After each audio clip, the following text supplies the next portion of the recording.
Now we have to look at Emily F. Murphy. Now, Emily F. Murphy was born in Ontario in the 1860s, born to a well-to-do family. And in 1916, they made Emily the first female magistrate in the British Empire. So, I mean, that was quite a position for a woman at the time.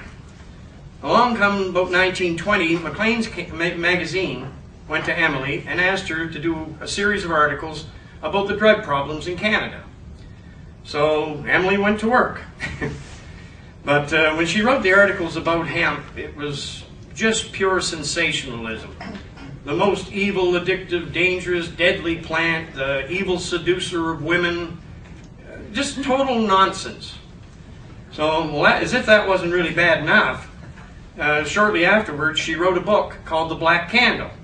More of the same dribble. But her writings, I think, may have had a bearing on what came next. 1923. This was the year that the Canadian government outlawed the medicinal use of the most medicinal plant on earth.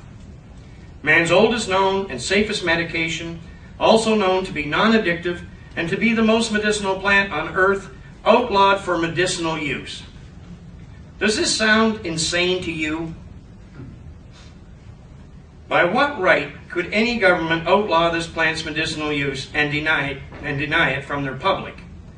As far as I am concerned, 1923 was the beginning of Codex Alimentarius, the outlawing of the natural. And where better to start than the most medicinal plant on earth, especially since this plant put the profit margins of big money at risk. Officially, Codex Alimentarius was dreamt up in the 1960s. Currently, governments of today are getting ready to impose this on their own public. Soon, if you want to take a vitamin, you may need a prescription from your doctor. Big money wants to have total control of everything natural that has healing properties. Now, I don't know about you folks, but I don't find the specter of Codex Alimentarius very inviting. No one has the right to outlaw the natural, and it's just about time that the public tells their respective governments to butt out. Leave the natural alone. And by the way, why don't we get rid of that M word? You know, the marijuana. And call it what it is, hemp. Even the Canadian government has problems with the M word, highlighted by the fact that they always misspell it. Maybe they should go back to the same term they used to outlaw it in 1923, Indian hemp. Now we have to speak about William Randolph Hearst, a name synonymous with yellow journalism. Well, Mr. Hearst, he owned many newspapers in the United States, and he had a hate-on for Pancho Villa and his marijuana-smoking army.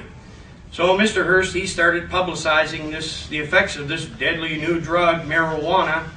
I mean, many of the articles it said if you smoked marijuana, it would drive you insane, you would kill your family, and oh, it was just utter nonsense. But at the time, the people swallowed it. Now we have to move into the late 1920s, early 1930s. A gentleman in the States by the name of Harry Anslinger. He was the head of the Federal Bureau of Narcotics. Now, Harry, he was married into the Mellon family, who were the DuPont's bankers, and he was connected to all the big money that wanted hemp gone. And with him, head of Federal Bureau of Narcotics, what better position? So, I mean, he began beating the drum very loudly to outlaw hemp. Then, around 36, 37, they come out with they started with the marijuana movies, Reefer Madness, and all of that nonsense. None of it was based in any truth. It was just more sensationalism. So, well, anyway, basically they went out about 1937 in the States.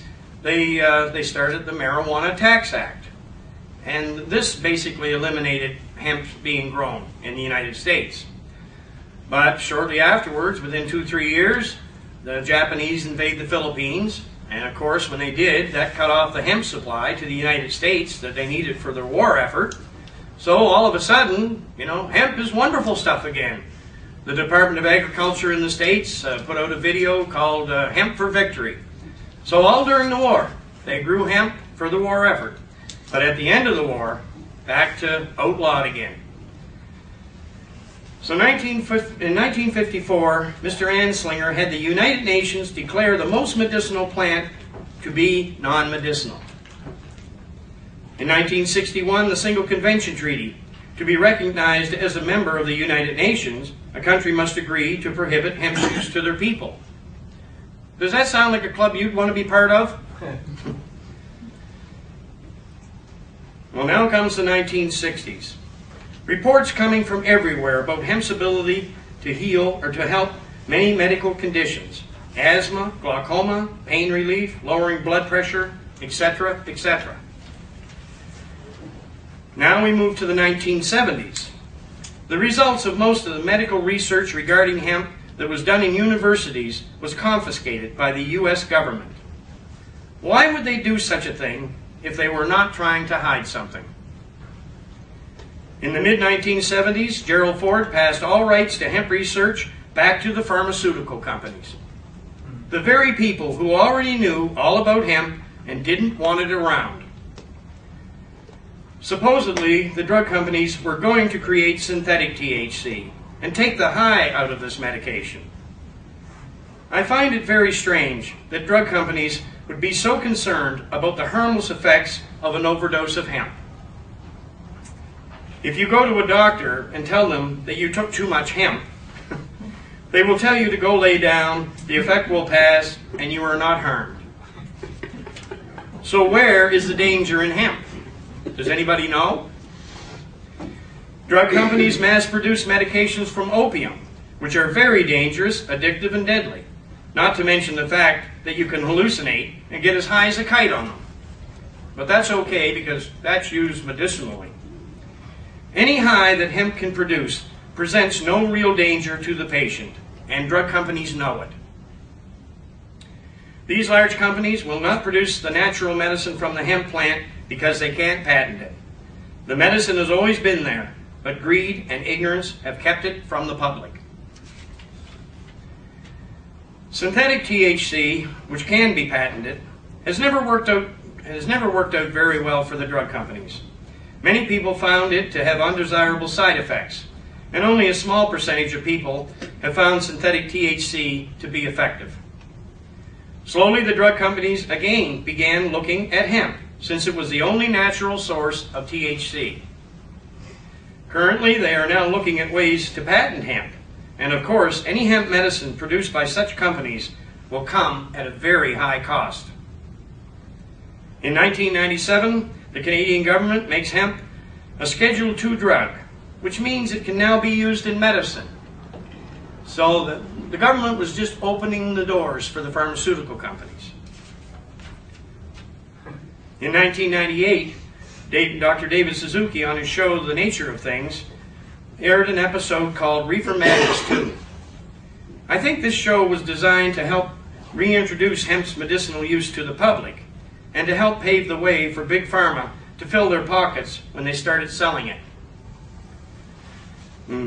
Then, in 2003, I came on the scene and threw a monkey wrench into the spokes of big drug companies by telling people the truth about hemp medicine and why it was denied.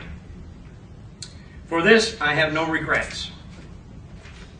I did the right thing by simply following my conscience and exposed a great deal of corruption within our system. Why does big money think they have the right to control everything, deny us the medicine, and in the end kill us with their chemicals for a profit? Putting up with such treatment reduces the human race to nothing more than a flock of sheep being led to the slaughter. How many must suffer and die before the human race is willing to stand as one and demand their rights? This is something that should have happened decades ago.